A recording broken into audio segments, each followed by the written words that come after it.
ഗോൾഡിന്റെ വില കൂടുന്നു, മാർക്കറ്റ് ഇടിയുന്നു, ഇതിന്റെയൊക്കെ റീസൺ വാറാണെങ്കിലും ഇത് ഗോൾഡിനെ മാർക്കറ്റിനെ എങ്ങനെ അഫക്ട് ചെയ്യുന്നു എന്നുള്ളത് മനസ്സിലാക്കാം. ഒരു വാർ നടക്കുമ്പോൾ ഒരു കൺട്രിയുടെ എക്കണോമി വീക്ക് ആവാനുള്ള ചാൻസ് വളരെ കൂടുതലാണ്. ഈ വീക്കർ എക്കണോമിയിൽ ബിസിനസ്സുകളും സ്റ്റോക്സുകളും ഹയർ റിസ്ക് അസറ്റുകളായി മാറും. ഇൻവെസ്റ്റേഴ്സിന് ഇഷ്ടമല്ലാത്തൊരു കാര്യമാണല്ലോ ഹയർ റിസ്ക് അസറ്റുകൾ. അവർ അവിടുന്ന് സെല്ല് ചെയ്യാൻ തുടങ്ങും.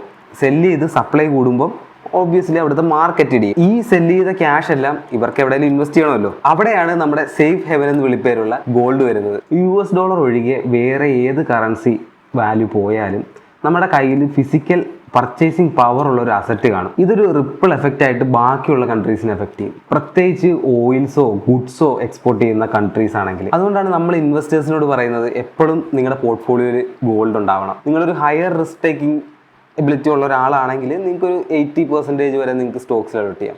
നിങ്ങൾക്ക് സേഫർ സൈഡാണ് നോക്കണമെങ്കിൽ ഒരു 60% സ്റ്റോക്സും 40% ഗോൾഡ് അലോക്കേഷനിൽ നിങ്ങൾക്ക് ഇൻവെസ്റ്റ്മെൻറ്റ് ചെയ്യാം. അപ്പോൾ അടുത്ത വീഡിയോ വരുന്നവരേക്കും ബൈ.